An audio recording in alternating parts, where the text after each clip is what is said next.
Welcome, everybody.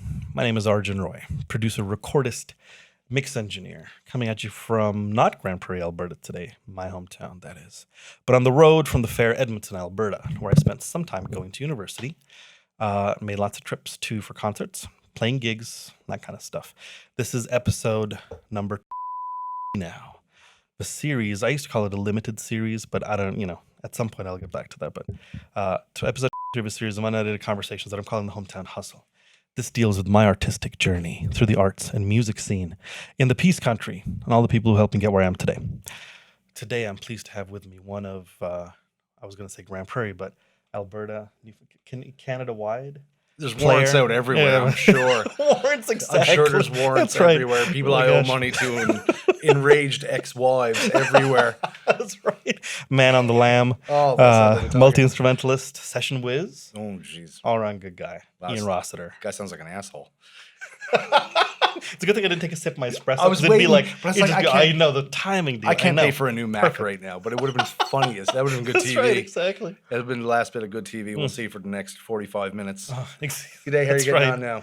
Yes. Ian, first of all, thank you for taking time out of your day. Thank you. This is awesome. I'm honored. Chatting with little old me. Please don't be so foolish. This is amazing. I'm honored. I have no idea what we're going to talk about, but give her.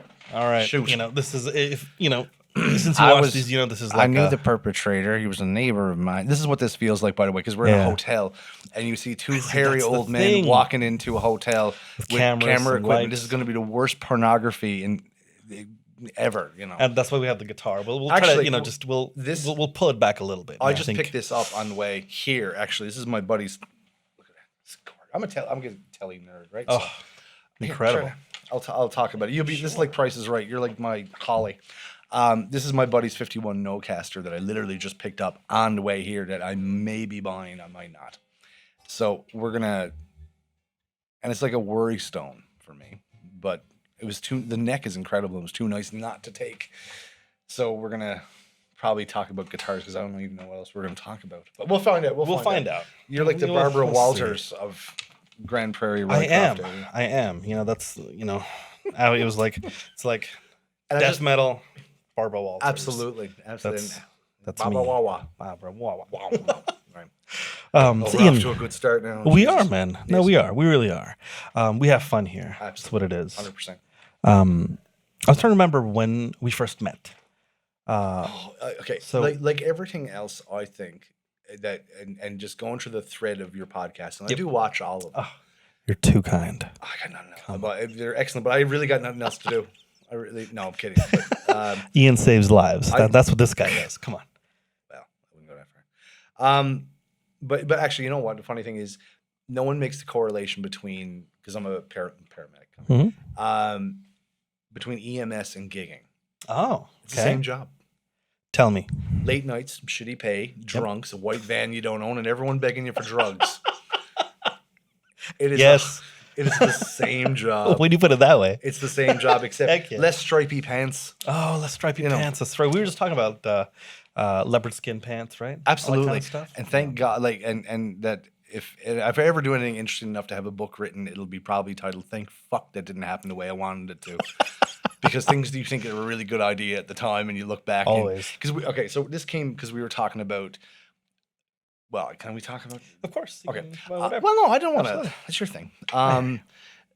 Your record, your own. Thank you. My own record. And how we get a bit Princess in the Pea and oversensitive about things, and listen back. I could do that better. I should have been tighter, and I should have used a Lydian mode, or God knows what else. Arpeggios, spaghettios, and talking about. I don't know because these you might want to get comfortable. Yeah, exactly. Because this will spiral. This will happen. I'm sure it will. In the tens of people who tune in to see this every week, they know what's up. The record will go aluminum. Yeah, they're gonna get a snuggie. Get a snuggie. Yeah, hunker down. Yeah, you darn your socks. You'll have time before we get to a friggin' point. What were we talking about? We were talking about records not being too precious about. Yes, and being able to release it and if you look back like 5 years ago. Some things that you thought at the time you thought were, things that don't happen for you more or less. And 5 years later, sometimes you can look, a lot of times actually, you can look back and go, thank God that didn't happen. Things, you know what I mean? Yep. That sort of thing. That was this is how this is going to go. You get a fast forward button right at the bottom of the screen right there. It's on YouTube. Just Yep. there. That's Absolutely. it. Well, that was a great podcast. Great episode. Great. Good work. See you next time for part 2. Where were we? This is going to happen a lot. No, it's all good. Meeting. So, where did we meet? Oh, that's right. Watching the shows and listening to everyone, and Al and Joel and all the boys and everything. You can't underestimate the importance of the old GP music store. Yes. You absolutely cannot. You cannot. And especially, and most of us still kind of keep in touch and stuff like that from that time. And thankfully, and it's been wonderful watching everybody blossom and where they've ended up. Like, I watch your stuff, like, and see where you're going. And it's like, well, I'm at the power station in New York, and I'm sat down over a cold Swanson dinner somewhere at an ambulance station in Warburg going, oh, Jesus. This guy. Yeah, no, it's awesome. I think it's fucking great. I love I keep stuff like that. I keep getting reminded of the Andy Partridge from XTC. Yes. The quote from him that he had a great quote that about perceptions of him being a pop star and stuff. And he said that, how did I go?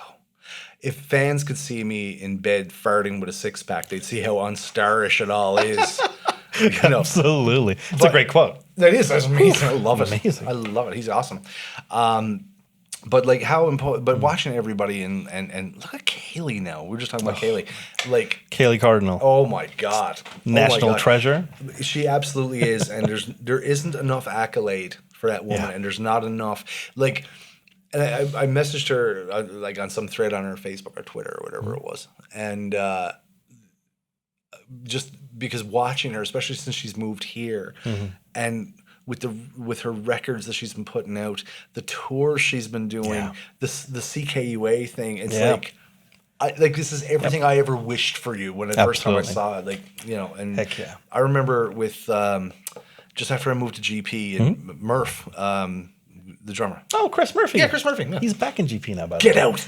He's there. You got to come see him. Oh, I'd love to. I think the sun shines Chris out Murphy. of Chris Murphy. Chris Murphy. I think the sun shines out of your arse, and that's the truth. The funniest. Heck yeah. Like, he's one of those fellers that he's just the funniest motherfucker. I mean, he had me in collapsing with laughter. Yeah. And he told, I can't even, I don't even know if I can tell you the jokes he told me. My God, the first time I played with him. But Murph took me to the college for a performance, and I was exposed to two women that day. One was Kaylee. He goes, when you say this, I'm like, oh, okay, yeah, right. I'm thinking another Reba McGurk.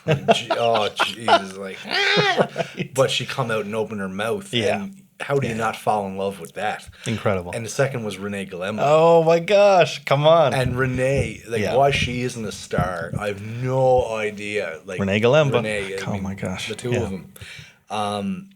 But to watch Kaylee and to be kind of a casual observer to how she's doing in her career, like, your heart sings a wee song. Absolutely. But GP Music. GP Music, that's it. Yeah, Buckle in for the 3 CD set of this podcast. Oh, yeah. Wait till we cut the commentary track to go over this. My God. Yes. The vest was bought at Lamley's, and because I decided I wanted a cross between a look that Han Solo let himself go and join a Mumford & Sons tribute band. This is all I had clean today. I would pay to watch that movie. Absolutely. I really would. And, or concert. And he's taking the 9-iron and he's moving to the... That's right. At the time, I was living in Rainbow Lake. Yeah. And, which, if you don't know, if this is Alberta... right, and Edmonton's here, Calgary, Red Deer, Rainbow Lake's right there, up in the northwest corner of BC territories in Alberta, and we used to go to Grand Prairie to shop and have like what I like to call a mental health day. Yeah, I hear you. I wanted to see a traffic light. Yep. You know what I mean? I wanted to get a decent cup of coffee but one of it was like an oasis for me was Grand Prairie music. Right. It was Mike and Gary. I mean, Gary should be on. Of course. He should be on the Currency. I Come on, there adore you go. Gary. The currency. Who else can we name drop today? I'm just going to Dude. sit. You know what? I can just sit here and you can pluck the telly and I'll just read through the phone book. Perfect. Absolutely. and No, we'll get that'll be it, awards. man. We'll name drop all day. Absolutely. Dave, Dave, Wright, absolutely. come on. Yeah. Dave I haven't seen Wright. him in years. Yeah. I saw him last with Shady Junction. Back in Wow. Shady Junction. 07 or something. We did a double bill at TP Creek Rodeo, I think it was. Amazing. Yeah, and I had a bad TP night. Creek Rodeo. No.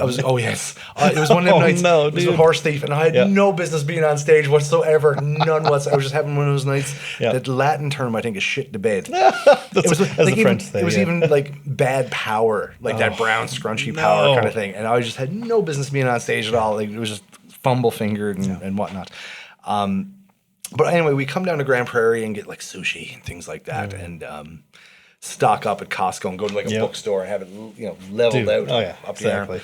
there. And Grand Prairie Music, I'd go in and it was, oh my God, this is like Disneyland. Absolutely right. And getting to know, and that's where I got to know probably you, and I got to know and Al was just like little baby Al. Yeah, He was absolutely. like, Baby Yoda in the Mandalorian. Yeah, that's what Al was right. like, little baby Al. Is everyone has everyone agreed that that's Baby Yoda, or are they still like? I don't think it we is. don't know? I Okay. think Okay, just making that's sure. another species, unless he had some. It's a wonder we ever got married, with this nerd talk, isn't it? Isn't it? Don't put this on your Christian Mingle profile. I'll tell you that that's right now. You'll be alone Nerd. with the cat. Star and they'll Wars take facts, off on you too. trivia. Yeah. Diamonds for the wife, no temptations. That's right. And one of them rotisserie chickens, I'll just be alone. Yes.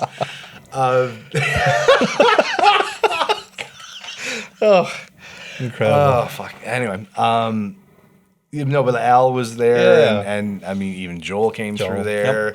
Mitch That's right. was Diesel. there. Mitch Diesel. I guy. adore Mitch Diesel. I do, and I don't care. Listen, I don't care. Mitch, anyone gives you shit about how tight your pants are, you tell them to come talk to me, and I'll knock them out. He's you. He's a tight pants guy. He's a tight pants guy. Cool, man. No, I'm just tormenting. No, hey, I that's good. love all those guys, and every now and again when we would actually break out in the north and come down, and that would be one of my stops, and and just, oh my gosh, the candy store. And I mean, to this day, I love guitars, and I love guitar stores, and I don't care how dorky that is, I do, and it's my happy place, and I don't apologize for it. I do, and I love guitar stores, especially good guitar stores. Absolutely. But GP Music had this like little community thing happening, and lovely, and they were part block parent, part crack dealer, Dude, because I spent, you know what I mean? It's like, absolutely. try this Telecaster and try this Larvae. Actually, the Larvae I bought there is still my L5 is I still have, and it's still like a limb. I mean, like everyone else, spent thousands of dollars there and countless hours and seeing people and meeting people and stuff, and and forging friendships and things like that last to this day. And you can't discount how important that place was. Absolutely. Especially the community. 100%. Totally. 100%. I was talking to somebody about, I guess so. That fact has come up a few times, probably, over the course of this podcast here. But also, I was talking to somebody about the lack of the hang in like recording studios, because recording studios now, it's kind of like, like I have a recording studio at my place, like downstairs. It's like a room is a recording studio, whereas 100%. Before, when there were more like large format recording studios, you'd have a bunch of bands recording. You'd have all sorts of musicians milling about. Yep. You'd have people who are interested in all sorts of like every facet of the biz, 100%. And they would all have like this funny little oasis to like connect, I got one. and meet and hang out. I got Tell there's me. a place here, Catalyst Productions. Oh, Now, what is that? It's a studio here Okay. in town. Some really good friends of mine. Shimmer Johnson she goes by her professional names, Shimmer Johnson, and Corey Johnson, who I met through Corey Cardinal. And there's a whole story there, how that came about. And they became incredibly dear friends of ours. And they have a wonderful studio at their house. Now, they moved a year or two ago into this place. And I don't mean this as a slam, because I love it and I'm jealous of the place and I love going there. But it's like this, somebody lived there and built it with who were kind of affluent in the 70s. Right. Because it's got, like, they got their wonderful studio and, like, the house and everything like that, and, like, brick fireplaces all over the place. Oh. And one hot tub's outside, but the second one is downstairs in the basement where there's a pool. Oh. Right? The basement pool. There's a disco ball. I swear to God, awesome, it's amazing. dude. It's amazing. Oh my gosh. It's amazing. I love that. And that sounds like they so got much this fun. really great studio. And Corey, if you're listening, just go get a Pop-Tart or something. He's awesome. And I adore that guy. And him and I, it's funny, we'll sit kind of like this at the mixing board. And you know, I'll come over and do the odd session and guitar, mandolin track or whatever for them. And which I'm always delighted to do. And Bree and Christopher come and we hang and barbecue and they go for a swim and a sauna and first world problems, eh? Dude, absolutely. Right. As Again, well as that, it's farting in bed with a six pack. That's just it. It's not as starry as it sounds like. No. It's what I love about that, real quick, if I may, is the connectivity between like the family and like the work. Do you know what I mean? 100%. That's like, I'm all about that. Absolutely. I mean, sometimes it's not possible. No, of course. But when it is, it's just the best. What's better than like, let's all go hang out. Oh, I'll lay down some tracks, and then you're gonna play with your child and hang out with your wife. Christopher's practically grown up in his half the time in his studio. That's you know what beautiful. I mean? Oh, it's amazing. He's the best. Yeah. I highly recommend it. But they're wonderful people, and I adore them, and just supremely talented. Even Corey is, and him and I will sit at the board like this recording, and bicker at each other like old men. Is wonderful. It's just I could do it all day long. I love it, and I don't care how many headbands he wears. Headbands. He does. It's like Hey, sweatbands, man, like that's the sweatbands. great. Not like Steven Van Zandt, but more like Mike Reno. Oh, The first time I met him, he had a sweatband. I've never let him live it down. That's incredible. I got to tell you about the Beamer too. There's a Beamer connection with you too. Yes. I used to have a BMW, and when I showed up at the session the first time, and he's like, "You're driving a BMW." He had 3 Jaguars in the driveway, right? Man. Vintage Jaguars. He used to collect them, right? Like he collected Jaguars like I grow back hair and grow into credit card debt. You know what I mean? I understand. I know exactly what you mean. To quote Henry Rollins, I love that line. He's amazing, dude. And him and I would go back and forth about BMW versus Jaguars, right? And now, I'm not a car guy. Yep. I mean, there's some witchcraft that makes that go. And it's expensive, and I make payments, and I get places. And that's about my extent of it, right? Yep. Unless it's got strings or a spleen, I'm kind of like, I don't know what witchcraft makes it work, right? Yeah. Yep. But oh shit, I lost my train of thought completely. We were talking about BMWs and stuff like that. And BMW story. BMW connection. Oh, right. So, but when I did my first session for you at Ryan Scotland, yes, I had this lovely little indeed. X5, and I loved it. I loved it. We're jumping It's around, amazing. right? It's beautiful. It's a great little It's car. a great car. And we started recording. We did a couple of tracks.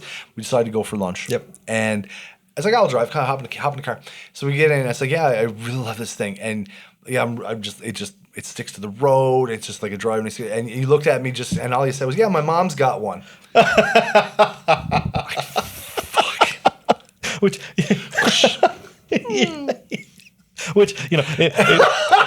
recollection-wise, I totally understand. It's amazing. It was amazing. At the time, I was kind of like, everything that you were saying, I was with you. I was like, yeah, it does. It really does. How do I know? Because technically my mom has one. My mom drives but, one. Also, you and my mom are cool people. Can we stop by the drugstore and I get my prescription and some Polident, please? Exactly. Oh my God. That was awesome. Oh my gosh. That was incredible. I remember that. But Corey and Janelle have very this wonderful explicitly. studio, and I get to do work with them, and not as much as I'd like, and because I adore them both. Yeah. And it's like they've got kids, of course. So, and Christopher just comes over and like they adore.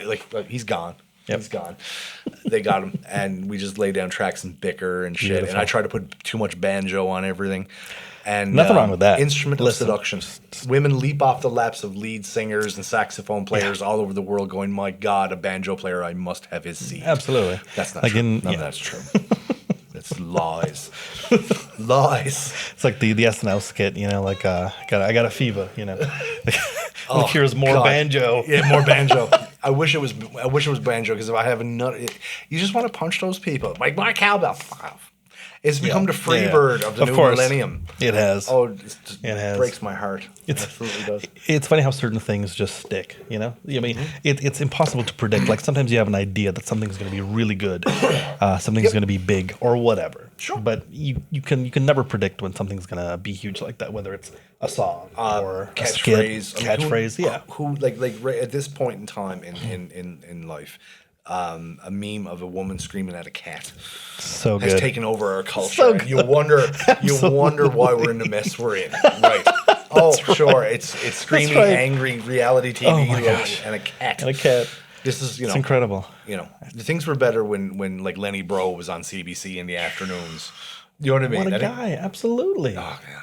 But What a player, man. I mean, we're old men now going coulda, woulda, shoulda. This is like the park bench. That's just it. You know, like know? yelling, like old man yells at the sky, like Teenagers and their Yeah. apps and hello, hello, and their avocado toast. and like, what's that? That's your wallet, Clarence. Huh? Yeah, that's right. It's like, how do you? I need my email. Like, Hello, that kind of shit. right. Oh my gosh, incredible. But anyway, back to The hang. Yes, What is the name of the studio again, real quick? Catalyst Productions. Catalyst. I'll Yes. like put it right here. Catalyst Productions, wonderful people, and somewhere here. I work a lot in town with Dr. Octavio Productions, Tomas. I usually do most of the work we do with Corey Cardinal is done at that studio. So I Okay. work with Tomas, which is a great guy, and he's this lovely 6'3" Czechoslovakian. Oh wow. Who looks like Christopher Lambert. He looks like Highlander. Oh my gosh. Right? Come on. So you're looking through the glass, right? right? And you're thinking Yeah. about takes, and I expect him to go, there can be only one. Exactly. But no, I'm taking Exactly. 20 because I'll shag that up. That's right. Guaranteed. Guaranteed. That's a good way to approach the studio. You know, it's like, look, there can be only one. There can be only one. So we're just, we're I gonna expect Connery to show up with a big plume feather, Yeah, that's right. and I always forget that guy's name. He's in everything, but the big guy? the big guy. What was his name? Oh, Clancy Brown. Yeah. Clancy yeah, Brown. That's right. Yeah. Was that the first one or the second? That was the first That one was- because Ironside was in the second one. Right. Right. We went from Telecasters to Highlander. Wow. We're covering quite the nerd gamut. But if the walls are thin here, someone's going to be calling your neighbor's going to be calling the cops. I Yeah, guarantee it's like they're smoking a meth or something. That's right. Oh my gosh. There's something weird going on. I don't know what, but Yes, but it's a privilege to work with people like that. It really is, and it is. It's a privilege to work with you. It's a privilege to do this. Period. I think. Right. It really is. It really is. Like there's days, even like in my regular job, like there's days when, it's like anything. Anything can become routine. Yeah. And anything can become dreary. I was like, oh, Jesus, this again. Yep. And I mean, that's normal, right? That's natural. And I don't know if it's brag complaining or how do you say that? Brag planning or something? What's the word? Something hip, something. Something that all the kids say. Whatever. I don't know. Pull up your pants. Whatever. Yeah. That's right. Stop eating the avocado toast. Turn off that damn flanger and pull up your pants. Whoa. But wouldn't we say turn on a flanger? You know what I mean? Like, It depends. Wouldn't we Listen, request more flange You know what? from the kids? I am. It's funny, and maybe this is the old man, and and I'm fine with that too.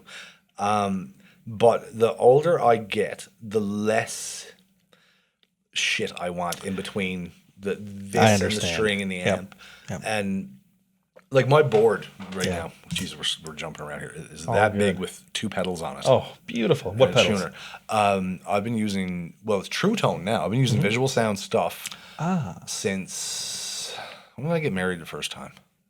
I disappoint more women than Weight Watchers, by the way. I get divorced all the time. I do. Amazing. I've had Amazing. I've met the love of my life now. That's this is it. But and I loved them all. Don't get me wrong. I'm a romantic. There you go. Absolutely. Fucking Christian Mingle. Web of lies.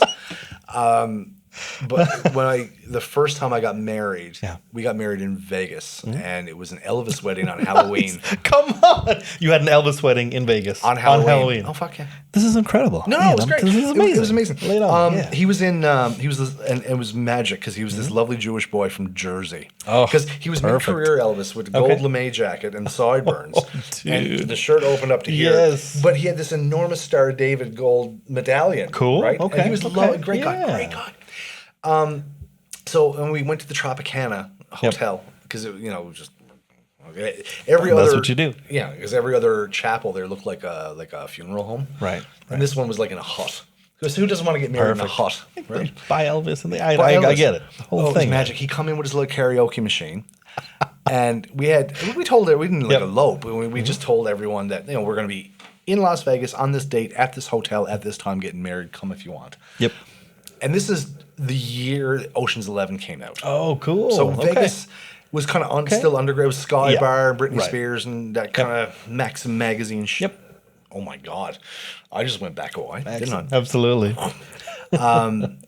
And so it was mostly like old aunties that came. Right. More affluent people who could afford a trip to Vegas.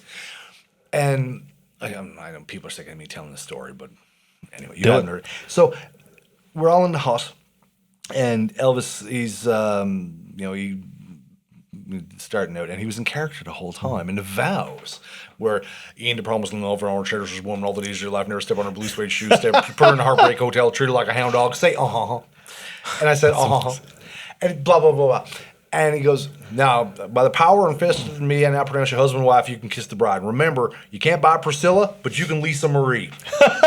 Hits the karaoke machine. Oh my gosh. Leads the entire hut in Viva Las Vegas. Oh, gets man. better. So save the face, because you're going to make a face at the end. We go down the aisle of the hut, husband and wife. Lovely. We're out in the grotto area, right? And traditionally, you assume the bride and groom walk out and people file out, and it's all the glad handing, blah, blah, blah, blah, blah. And we're just there, no one, nothing. We're looking around, like, and we peek in through the door of the hut, and there was this, what looked like a tsunami of celluloid and pastel colors, because this is all the aunties and things like that rushing Elvis like he was the real thing. Pictures and kisses and hugs. Of course. And we're just I had a smoke. Hey, hello. I called the waitress over, had a double Jack and Coke and a Marlboro incredible. while I waited. That's incredible. And then we all got in cabs and went. It was the Aladdin, and I think then it's Planet Hollywood. I don't know what it is now. Okay. I've been to Vegas in a while, and then we just went to the buffet and just kind of fucked off and did Vegas for. Sounds amazing. That was my first wedding. Yes, mom and dad come to all my weddings. Dad that's died. great. He was at the last one, and that is the last one. Yeah. I'll tell you that. My wife is incredible.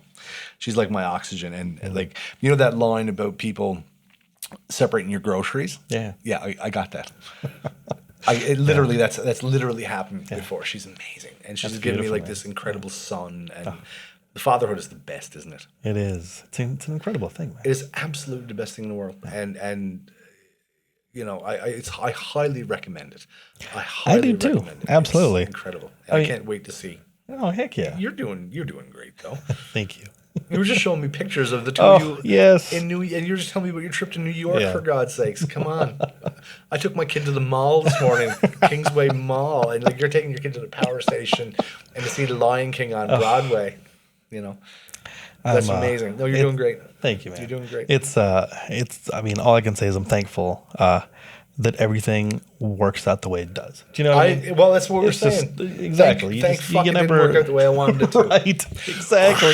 To quote Max from Wampler. That's right. Yes. No, it's true though. It's absolutely true. 100%. Absolutely. 100%. I mean, since we're here, maybe we can talk about. I mean, you have a before we get. Oh my God. Everything is wait. No. Since we're here, maybe we can talk about marriage and fatherhood and all that kind of stuff. Sure. Trust me, I do it all the time. You know. Someone asked me before Bree and I got married a couple of years ago, "You're nervous?" Like, no. And it just came out of my mouth. It was at the station in Slave. Someone asked me, "Are you nervous with the wedding?" It's like, nah, I do it all the time. Yeah. Because it's kind of true. That's amazing. Yes. No, I used to. It's a beautiful thing. Yeah. Yeah, it's incredible. It's funny. Like, and I was working one of the stations here a week or two ago, and I was working with this girl, lovely girl, and we were just having a bite to eat and chatting about. She was arguing with her boyfriend or whatever it was, and we were just talking. And I said, "You realize too that like part of the problem, but part of the attraction is we speak completely different languages." Right. It's just what I mean. It's like, okay, it's not just like the A to B and different thinking. Yeah. But you think about it like this, and I don't know why, but this just came out of my mouth, and I've been using it ever since. So take this for what if it works. Do you have a cat? Not now. But I did. But you've had cats. I've You're had aware cats, yes. You're aware of cats. Yes. Oh, yeah. You know how a cat will get out and they'll come back and they'll leave like a dead mouse? Yeah. Yeah. And you're like, oh my God. And the cat's like, what? What's up? This is what I do. This is, I'm providing for you. I love Exactly. you. What are you talking about? Yeah. And the cat gets a boot back outside and the broom That's right. That's flinging right. the mouse into the garden. Yeah. And he's like, I don't understand what happened. Yeah. Men and women are like that too. Absolutely. I think we tend to show love and affection very differently. Yeah. And somewhere along the line, there's no translation and Sure. it gets lost in translation Yeah, sometimes. And but I think if we figured it out, what fun would that be? Yeah, too, of course. right? And we're supposed to be different. Now, I only got that experience. Like a female to female, male to male couple. That's a different dynamic. I just don't know. But I just know from my experience, right? It's a cat. It's cat and mouse, but not the way you think. Yeah, exactly. It's dead mouse on the porch. That's right. Love is the dead mouse on. There's a title of your next record. It is. You know what? That's right. Actually, the next metal record. You It's have going to to be make it like love. Oh, it's a dead mouse on the porch. But where will I growl though? Like, where am I gonna yell over that? I poop in a box. I guess that's part of the journey. It's figuring that. I've got to buy this guitar now. I absolutely have to. You said it on film now, On so film. it's clearly camp. It's like a fives of tens of people. sacred covenant. Absolutely. So,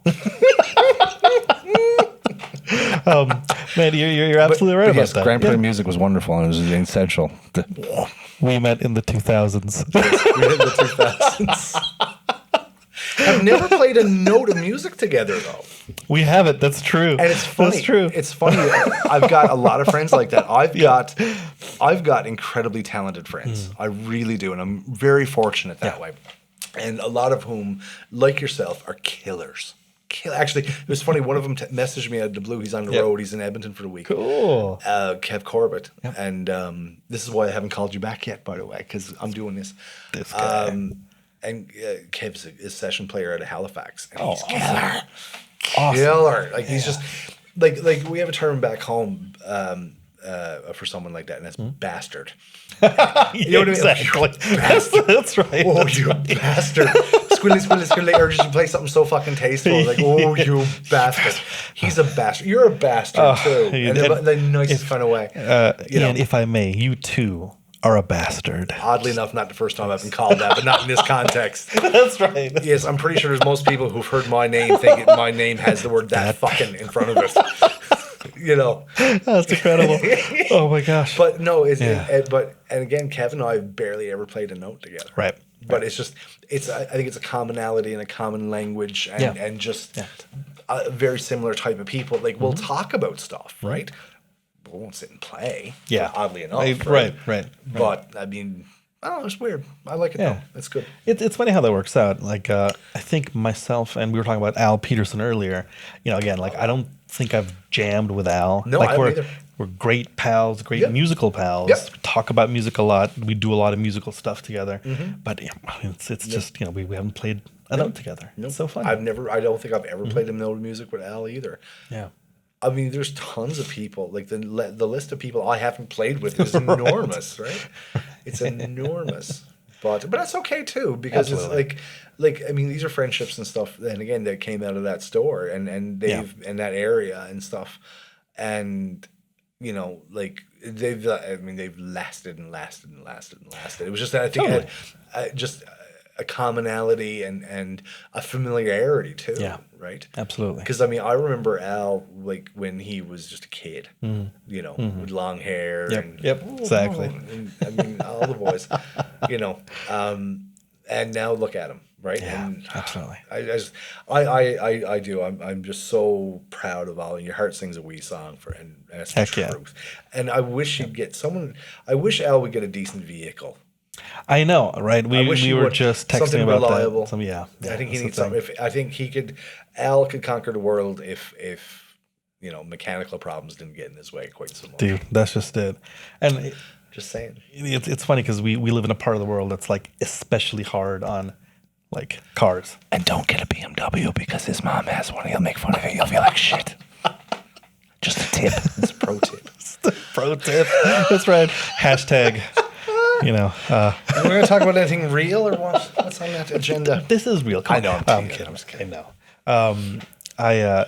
The GP music scene is the store that is not the GP music scene, but the GP music dash scene. Yes. It was a heck of a thing. I remember the same kind of stuff, and we've had so many of these conversations on this podcast. I remember seeing you. It must have been one of these trips that you've described, where you'd come in to do a thing, and I feel like I was walking. I mean, as we do, like, what do you do with the music? I mean, we're just there looking at stuff. We're like, this is a guitar, this is a pedal. Like, this sounds amazing. Look, that's strap lock compatible. Who's that fucker?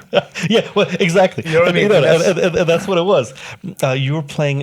I think you were talking to someone about the way you strum gypsy jazz.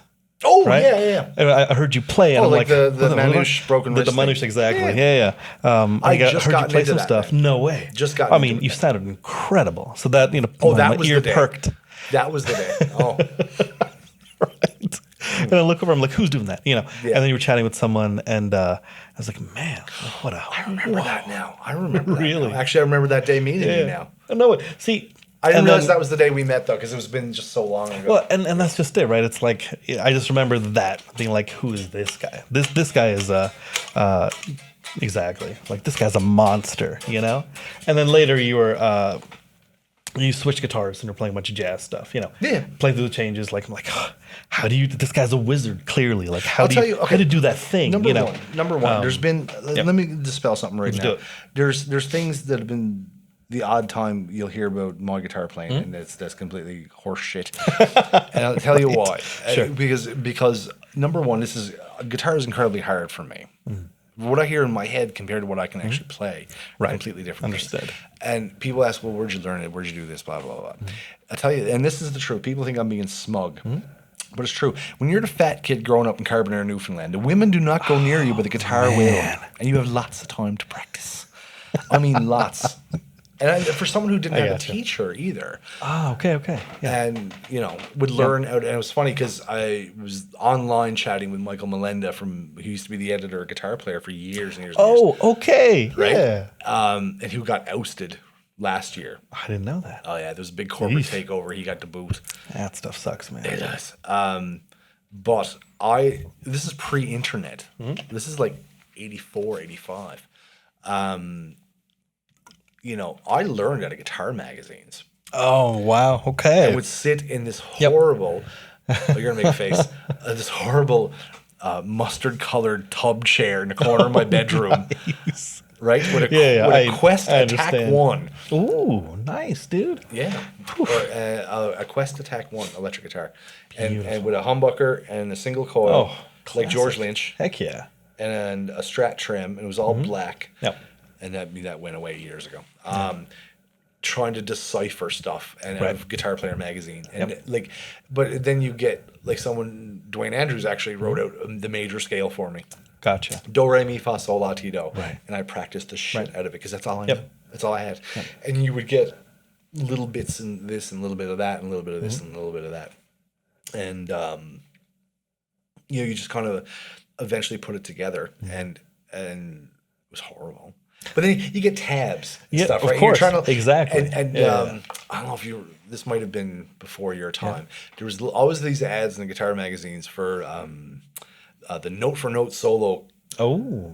Interesting. Okay. Tabs. Yeah. There's a picture of a guy just bending up like this. Right. It was all black and white. Yep. And you could get like a Dokken record, or Scorpions record. And I got the Steve Vai one, the Eat 'em and Smile one. Oh my gosh. So I would sit in my room, right, trying to grow me mullet, trying to learn the solo from Big Trouble. Yeah, dude. Good Lord. Yeah. Or whatever the hell it went. Not having a clue what I was doing, and still don't half the time. And then got into... I think my entire... Jesus, you're talking about therapy. I should be on a couch right now. There's one over here. I probably, probably exactly. Should. I remember, I suppose my son gets my stubbornness.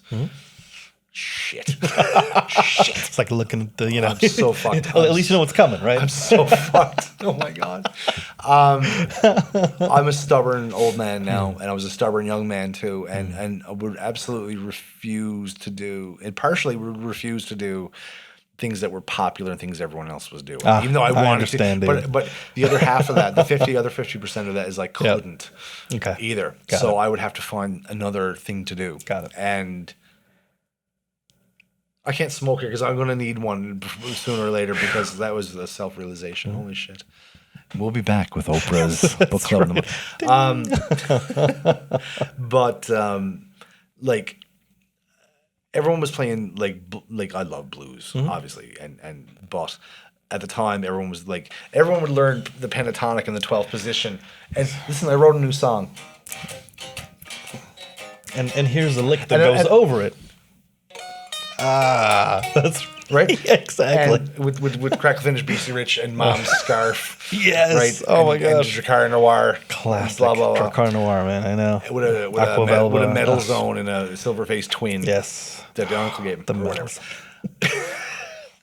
And I just couldn't do it and refused to do it anyway. Yep. So, it's like, well, I'm not gonna play blues. But then it dawned on me, and I don't know because it was fucking obvious. That blues is like the traditional music of Mississippi and the Delta and whatnot. And I thought to myself, and this is, I swear to God, it went just like this in my head. Like, man, it's too bad we don't have traditional music here in Newfoundland. And I went, geez, of course we do. What are you talking about? Right. Moron. Oh my God. Of course you do. What are you talking about? Like traditional music on the East Coast? I don't know. I don't think it'll catch on. I don't think it'll catch on. That's right. Best play some Cyndi Lauper. Yes. You bet. I love Cyndi Lauper. But, it's amazing, absolutely. and then I started delving into that more and more. Yeah. And I remember getting a mandolin. My dad bought me one for my birthday. And we went into O'Brien's Music and got a Saga mandolin, I think it was. Ooh. And a chord book. And we sat in his little Bronco 2 driving the hour and a half back to Carbonear. Right. And I sat down with the chord book in the passenger seat and the mandolin. Bless my old man's heart, because he put up with skrinky right. all the way. And by there's a point, not quite, a little more than, well, maybe it's halfway. Now, well, not now, but at the time it was about halfway. A place called Roach's Line. And I think by Roach's Line, I could play G major scale and C, G, and D. Okay. On it. And got into playing mandolin because I figured, because I can't, to this day, I can't bow. But I figured I could pick and put finger to fret and learn that. Got it. And that's still, that's still something I struggle with and aspire to and whatnot. I still love the mandolin. But that was but I was so lucky because on getting into, it's not like it's not like I discovered it, certainly not, but I just I just became aware of it. These incredible musicians that were just right there. Yeah. Right. Like there's a guy, and to this day, and he's the nicest guy in the world. His name's Jerry Strong. Okay. And he was, forgive the term, but he was an X-ray tech. That's what I mean as a kid. That's why he only runs the X-ray. He's like an X-ray. He's retired now, but he's like, fusion X-ray technologist superhero, whatever the title is. And that's all I knew. I just recognized him from that. And I saw him one night at a folk night that I started going to. And I was like, oh, there's Jerry. And he had this little, he had a tin whistle there. I'm like, oh, yeah, okay. I remember seeing the first time he played, and I could only equate watching Jerry Strong play for the first time is someone watching Jimi Hendrix. It was that profound. Yeah. And I sat there just spellbound. And he's just, with his little piece of copper pipe with a blue mouthpiece on it. I'm just seeing what time it is. Oh, yeah. I want my meter to run out. Yeah, of course. 3:45. What time is it? It's 3:45. Oh, yeah, time. Yeah, is it 4:15? Yeah. Yeah, okay, cool. But I remember watching him play that thing. I was just mesmerized. And then he played this flute, and it was all like stuff like the Chieftains would be like the nearest equivalent. Yep. And it was mesmerizing. Yeah. And there was Jerry, and it was just so. And to this day, anytime I pick up an instrument and to play, that's what I shoot for. I mean, I fall right there. But that's what you're just it. aiming at. Absolutely. And if you can achieve that, like I'd be insufferably pleased with myself. That's just it. The Bowman family, Bill Bowman and Charlene, and there were this family of musicians, and they were so incredibly talented and generous and with their time and would let me come sit in with them to learn and things. And even though I was like, I just no business being there whatsoever. Oh my Jesus. And it's one thing too to play Irish music and like the little intricacies of it. And to this day I play it very Anglican, very Church of England and staunch, and it's like, silly Irish people, what are you getting on with others? Trills for just play the melody, so I played a bit Anglican, I'm sure, but they were so generous and but even and we were talking about this before we started rolling, like it's impossible for anyone of my generation, I think, to not at least mention the immense influence the Wonderful Grand Band had. Right. Now, we're shooting this, I don't even know what the date is. What date is this? November 19th. November 19th. So we lost Ron Hines 4 years ago today. Right. And which is kind of weird that we're here talking about him. We're going to talk about him here now. Yeah. Because Ron Hines was a member of the Wonderful Grand Band, and there's no one, I'm 47 now, so there's no one around my age group, I think, who plays music from Newfoundland that wasn't inspired or at least influenced by the Wonderful Grand Band. And you would, like, this was in the early 80s, and you'd, like, it was on Monday nights on CBC, and you would race home from Cub Scouts still with the green scarf and a little skull cap on. It's like, take that off and hang it up. Go on, Mom, it's on. Shh, shh, shh, shh. Greg Malone's coming on. And they were this wonderful, they were like a 7-piece band or something like that. And to this day, I can probably list them off. Ron Hines, Sandy Morris, Glenn Simmons, Ian Perry was the bass player, Jamie Schneider was the fiddle player, Boomer Stamp was the drummer. And then you had pre-Codco, it was pre-television Codco and pre-This Hour's 22 Minutes, like Greg Malone, Tommy Sexton, Mary Walsh, I think, may have been involved. Kathy Jones may have been. It's been so long. But they were, and every Monday night they would come on. They would play like traditional music and rock music, and they'd have like comedy in it. And so if I think anyone with, who knows past F chord and has a sense of humor in Newfoundland owes a huge debt to the Wonderful Grand Band. I mean, they were our Beatles. Yeah. Oh my God. Yeah, they absolutely, of course. Yeah, they absolutely were our Beatles, no question. And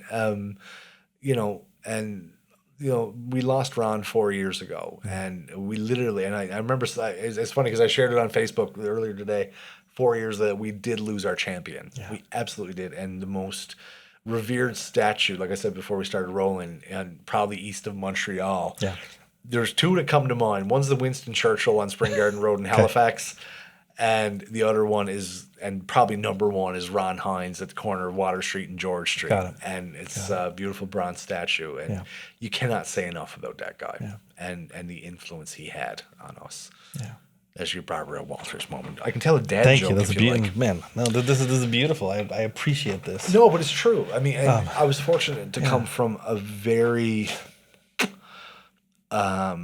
a really fertile environment, and and again, thank God things didn't work out the way I wanted them to, and the way I thought, because at the time when you're in it, you don't realize what it is. That's just it. And you don't realize how important it is, and at the time, especially in Newfoundland, like we were always a have-not kind of place, and Seamus O'Regan actually described it once as second-rate Ireland. Right. Second-rate Ireland.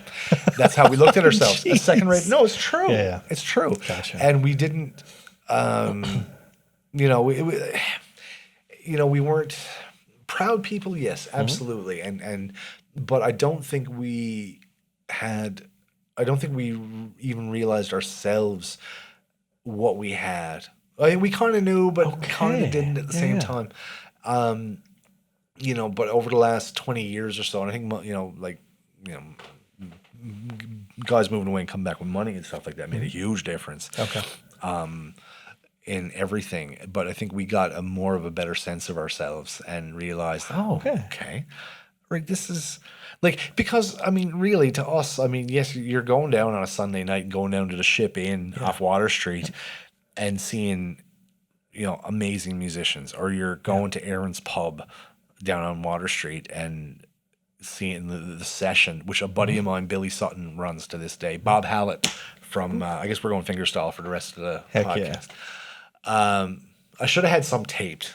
This lack of professionalism on my part. That's okay. Well, you keep I'd talking. I'd like a V-Pick endorsement, please, or Jim Dunlop. I'll tech this real quick. Okay, thank you. You just assume that everybody. Oh, the 2 mil purple Tortex, classic. That's the one. Or there's also this that. This is a worry stone. This is picks are worry stones. This is a worry stone. Exactly.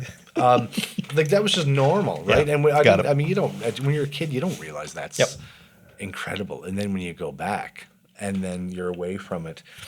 In my case, anyway, you realize, oh my God.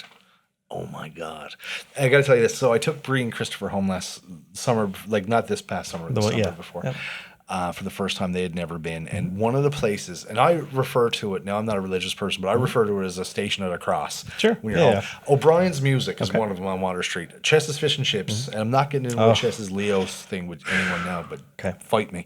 CB Music in Bay Roberts, which was another... I mean, I can't say enough about that place and what it meant to me as a kid. But I took Bree to Aaron's Pub one night, and you get a pint... And Aaron's Pub, like places like Aaron's Pub and the Ship are like ground zero for Newfoundland music. Got it. And traditional Irish music and stuff like that. And a good friend of mine, well, not as much as I haven't seen him other than going to Aaron's in years and years and years, but we all kind of came up together.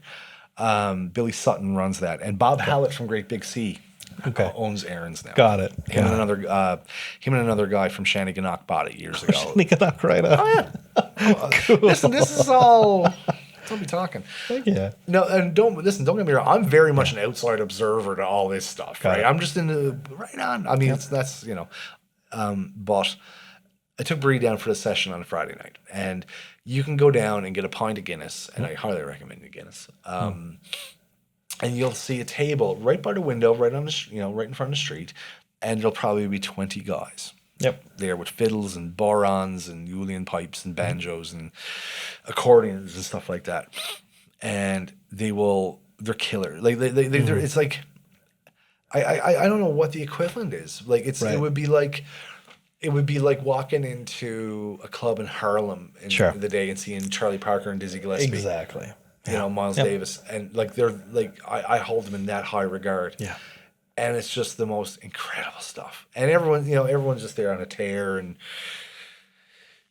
bending elbows. Aaron's Pub, if you must go on one of your adventures. It's the only place I've ever been that you go into the men's room and there's a pillow, a headrest. No, on the urinal. Yes. So when you have right, and you go into the urinal to unload, and you can have a little lean while you're having to pee. It's so civilized. Absolutely, it's because there are times when for people who have not been exposed to this, you go in and you're like you're swaying. You just want to lean a little bit, but because you don't want to spray, you want to be a gentleman, right? There's decorum. Absolutely. So we're there. That's amazing. 2 or 3 Guinnesses in, right, and he goes for a wee pee and a lean and a little giggle and all the things. And I come back out, and Bree and I are sat there, and the place is pretty packed. Now, we're at a 4-seat table right by the door. And we're sat next, and she's never seen this before, so, like, this is where I come from, babe. Yeah. And so this couple walk in, and they're probably in their late 60s, I suppose. And they're looking around, and being Newfoundlander, being friendly. It's like, sure, look, pull up a chair, have a Guinness, have a pint, boy, don't worry about it. And they did. Great. Which was a huge mistake. Oh no! How come? Huge. What? So they talked the entire time.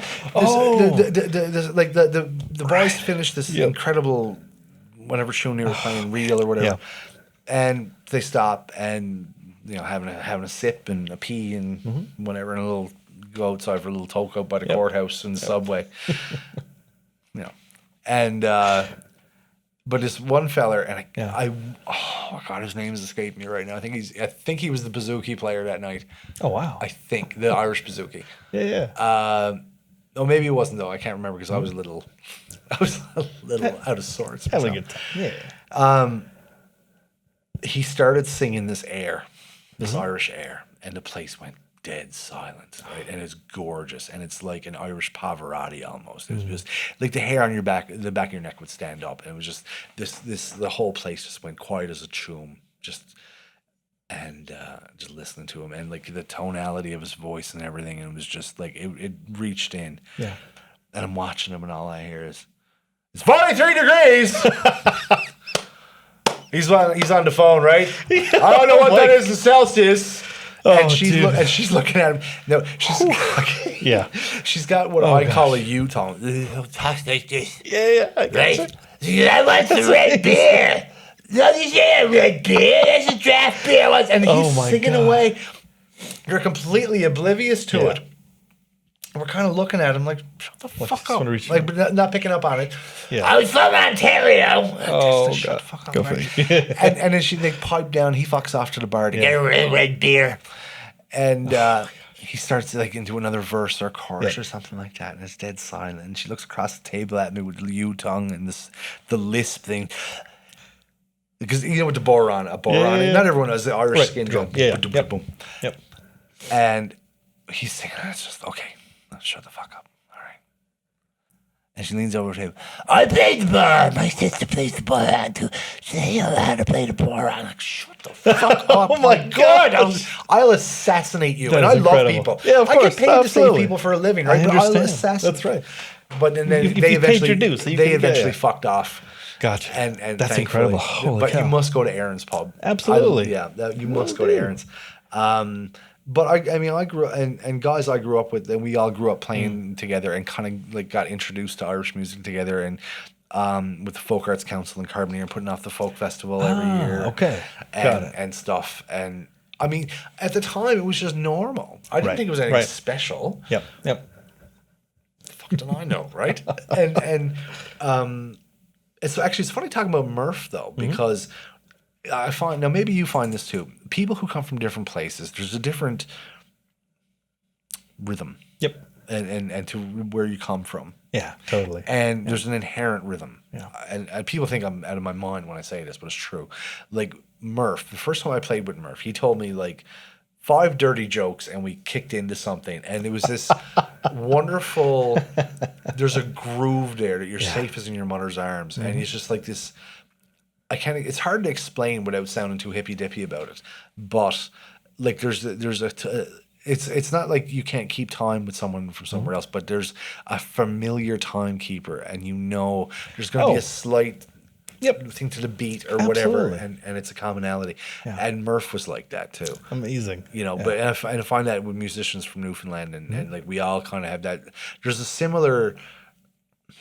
I don't know how to describe it. I don't know if it has to do with, you know how when Johnny Cash did and Luther Perkins that did walk, the Folsom and the boom chicka boom chicka boom like a train, right?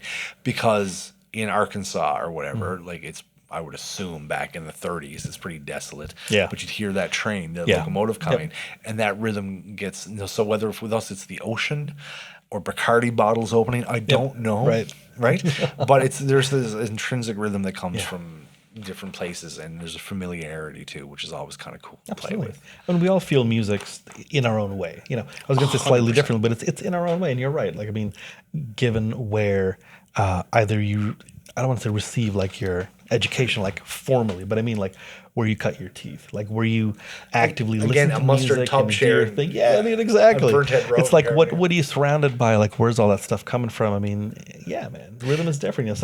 You know, like some people will always be slightly early. Some people always play behind the beat. Like they're all these, and I don't mean like they're bad players, but like but just the way people feel stuff. You're like like if you're playing with a drummer, it's like you're saying, it's like living on someone else's rhythm. It's infuriating. Exactly. That's right. You know. Heck yeah. No, it's a beautiful thing because I mean, music is just one of those absolutely just super primal kind of things. Like reel us, I don't know how else back to in because I'll go on like this for hours. Oh man, I'm like. Well, I had a 5-shot latte this morning, about 4 cups of coffee and this double cappuccino. Delicious. Oh, it's amazing. It's amazing. It's so good. Right? Cocaine in a cup. I know, man. Well, you know, so okay, so you've got to leave at 4:15 or so. Something like that. Yeah. Something. Pretty, yeah. Yeah. Okay. So let's. One thing I realized that I only realized after the fact, right?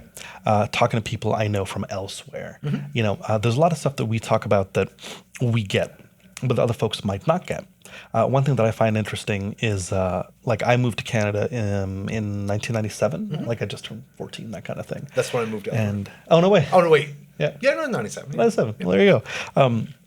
And I, you know, after moving you know, you kind of start to pick up like what Canadian culture is about, different kinds of groups, but like, you know, the culture from out east, like to me already had kind of an identity at the time. Okay.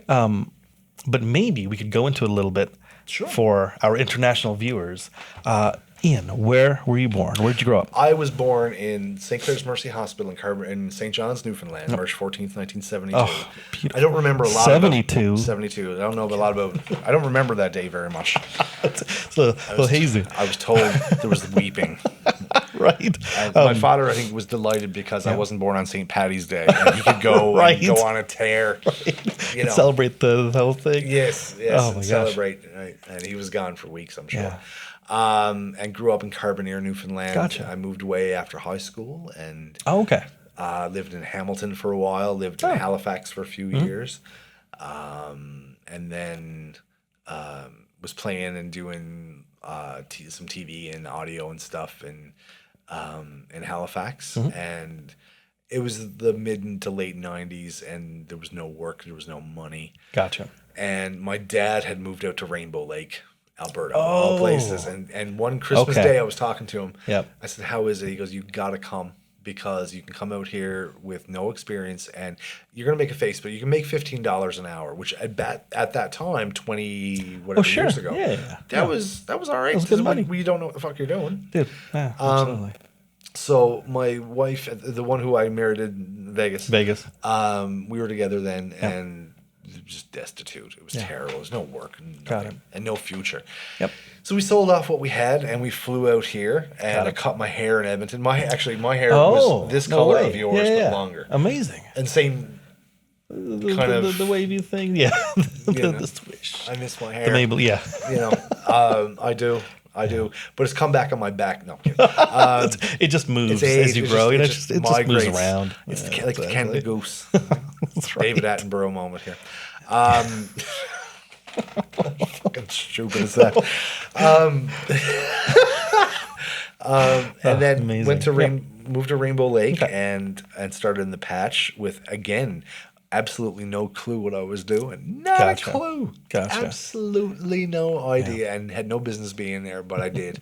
And like most things, whether it's guitar playing or EMS or whatever, it's just I just kept showing up. Got it. All right. Now, you started in the patch, you said, right? Yeah, sure did. Yeah.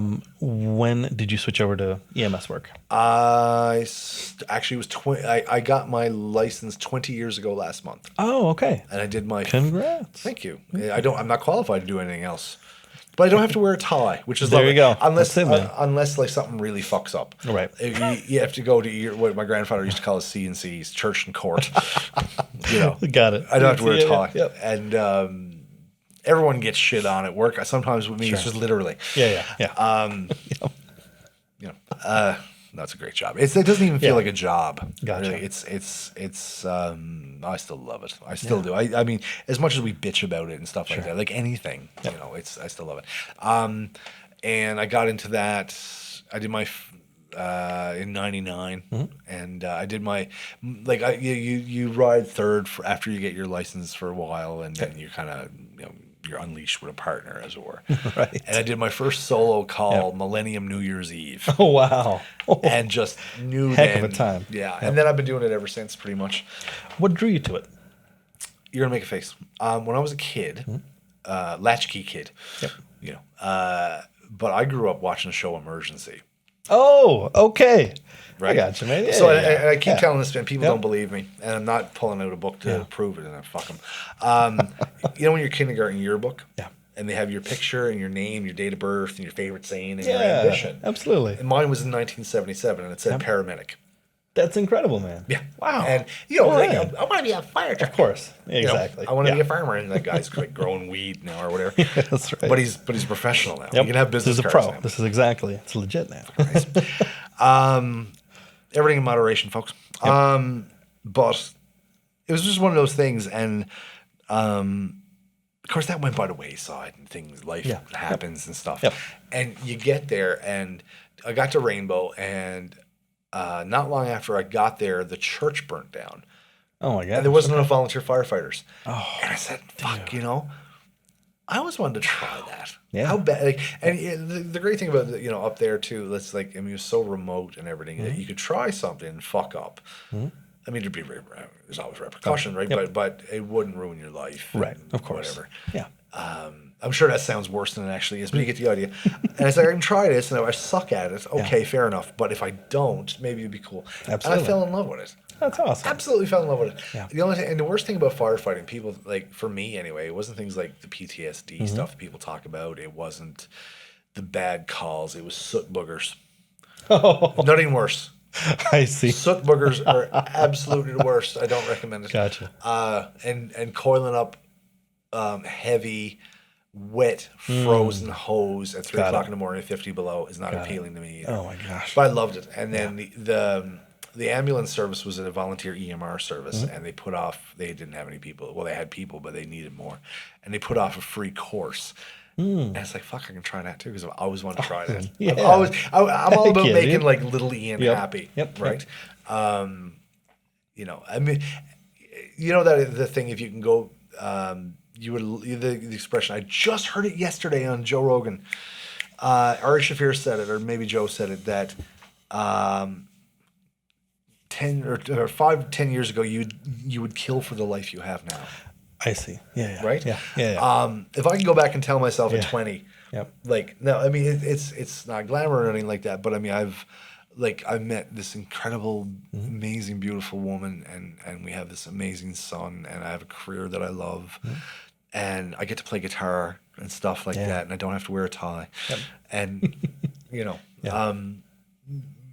and that kind of shit. I mean, I'm sure 20 years ago I would have thought, fuck, thank God. Yeah. Thank God it's going to work, you know. But I mean, you still when you're in the moment, it's like the daily grind of shit. Of course. Like, God, we're on a coffee creamer. It's like anything, right? Yeah. Like, it's work, but I'm out of strings. God, I only got 10s. yeah, come on. Where's my 11s, for God's sake? But it was just one of those things, I guess. And I just loved it and kept doing it. And I decided to go full time, and I got a spot at Aeromedical and High Level, and I was there 8 years, and on and on and on and on.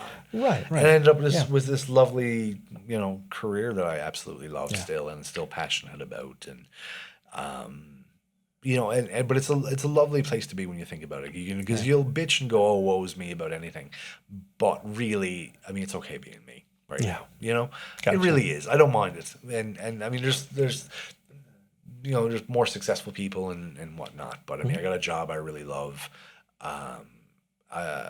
You know, I get to play for people, which is cool. I get to do things that are interesting, you know, but most importantly, I mean, I've got like this amazing little family and the light of love of my life and this beautiful son and stuff and really cool Telecasters. I mean, what do you want? What do you want? Nothing. Nothing. Right. There's what and more Han is Solo there? Mumford and Son tribute band outfit with the stretchy pants. It's incredible, dude. All the things. You know, so I feel like that's, if there was ever a wonderful spot to pause a conversation, that's probably it. Yeah, sure. Beautiful, beautiful times, beautiful family. Oh my God, right on time too. Right on time. There you go. No, you know what? It's good to be like I'm extraordinarily fortunate. I really am, and you know, like you don't realize it, I suppose, at the time, but because I think it's human nature to kind of look past where you are and look over the hood of the car. Always, right? Yeah. A little too far down the road or whatever everyone else is driving, to use an analogy, right? And like on the way over, you'll get the finger every now and again. But no, it's all right. It's all right. But it's always an evolving thing. And you know, I don't know. It just kind of is. It's all right. You know, it's all right. I mean, you have good days and bad days, and like anything, and as long as you keep your sense of humor, Yeah, that's just it. and practice, eat, practice. Oh my gosh, practice, right? I gotta do that when I get back home. The thing is about practice is if you stop looking at it as a chore, That's just it. I think, and Yeah. I'm Yeah. a habitual practicer, and you feel like like I get it. I've been in a rut for ages. Like when I was just here playing when you were setting up, Yep. like fucking there's like 80 things that like. Yeah. Fuck. That's the worst thing. Got it. But recording ballads, Yep. like you're recording something really sensitive, and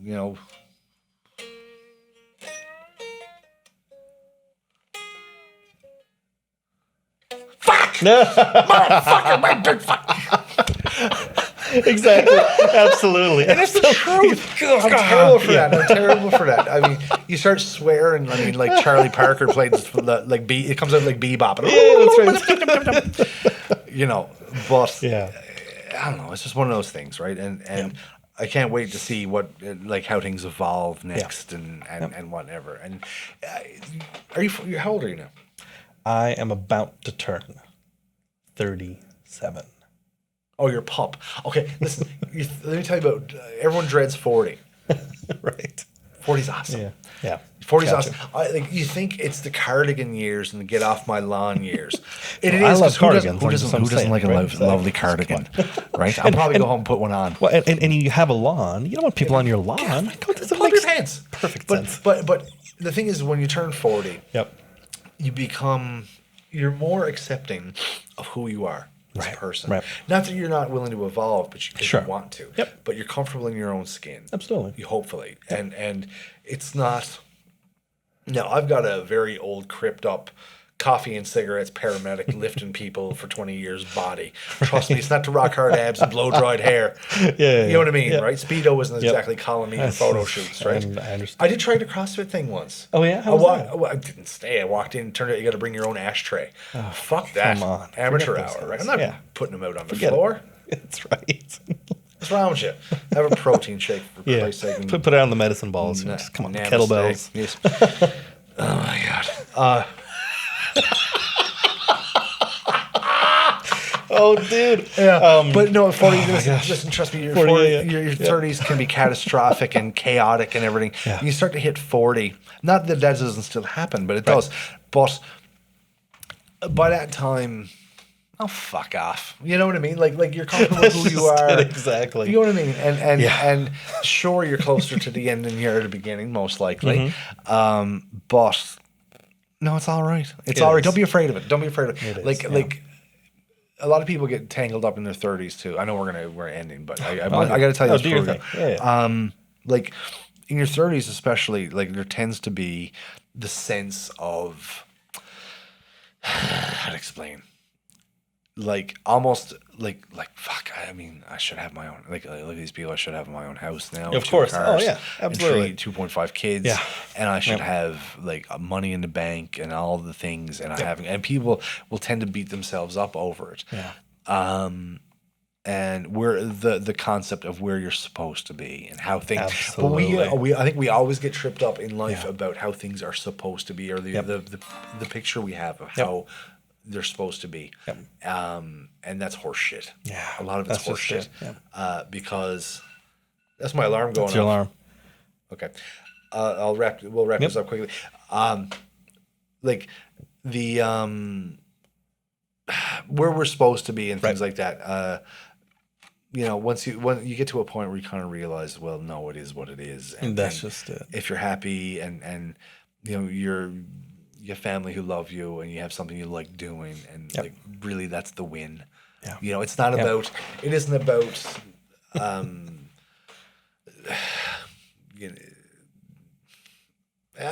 Your perspective changes. That's all. just and I think maybe you're kind of like one is kinder to oneself. yeah, I Stuff think like so. that, Yeah, you yeah. let yourself off the hook a little bit, Yeah.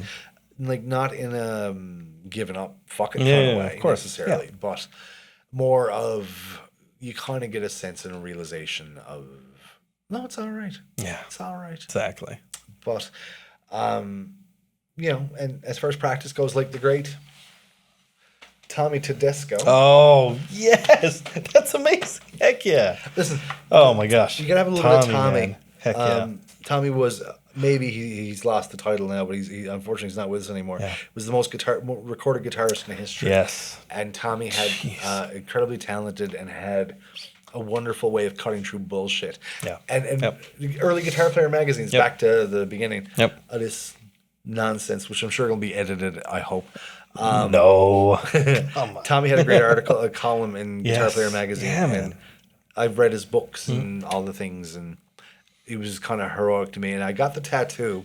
He had a set of strings commercially available in the 80s or 70s. Way. Okay. And this was the caricature of the cover. That's amazing. And I got that as a tattoo a few years back, because whenever you're wading through the swamp of bullshit, oh, it comes. It's never ending. It's never. You navigate it a bit Absolutely. better. Yeah. As you get older, but and it's just, I'll look down at that and go, what the fuck would Tommy do right now?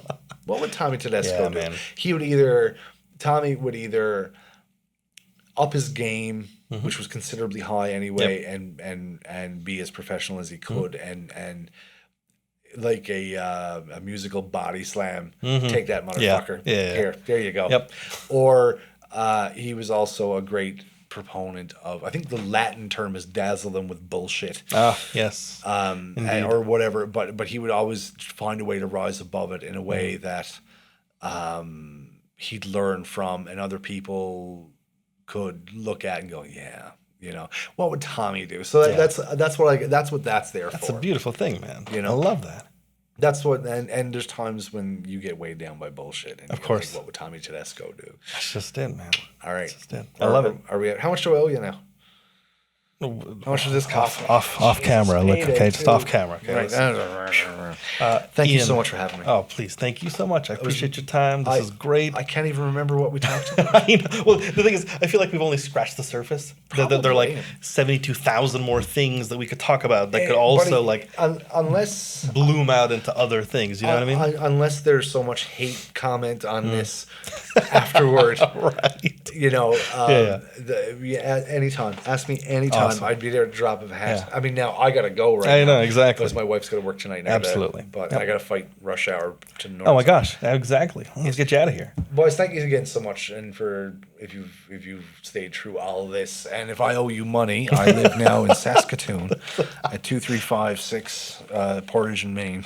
That's right, exactly. Yes, you can find me there. Yeah.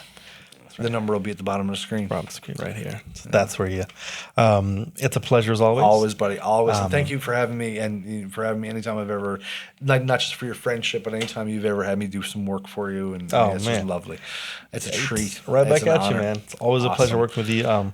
Again, things to talk about. We'll do more parts of these. We'll talk about stuff. Talk about more music, man. Sure. And all that good stuff. But I always forget to do this thing because I'm not like a YouTuber. But like and subscribe. So like and subscribe. I don't know where. I don't know what I'm pointing at. But thank you. Goodbye. And tune in again next week. You have a lovely day now. Off you go. Auf Wiedersehen. Choose. Get off the internet and go read something. That's right. Go on. Go call your mom. Eat some avocado toast. Go feed the cat. Change the kid litter or something like that. Shovel up your walkway, for God's sakes. You're wasting your life, you disgrace. Right. Go walk on somebody's lawn so they can tell you to get off. That's right. That's the thing. That's what life is about, I think. The old men gang, we're all wearing cardigans. Yeah, that's like right. the Bloods, the Crips, and the cardigans. You bet. Next time we'll be wearing cardigans on this thing. Absolutely. Yes. Where do I put my teeth?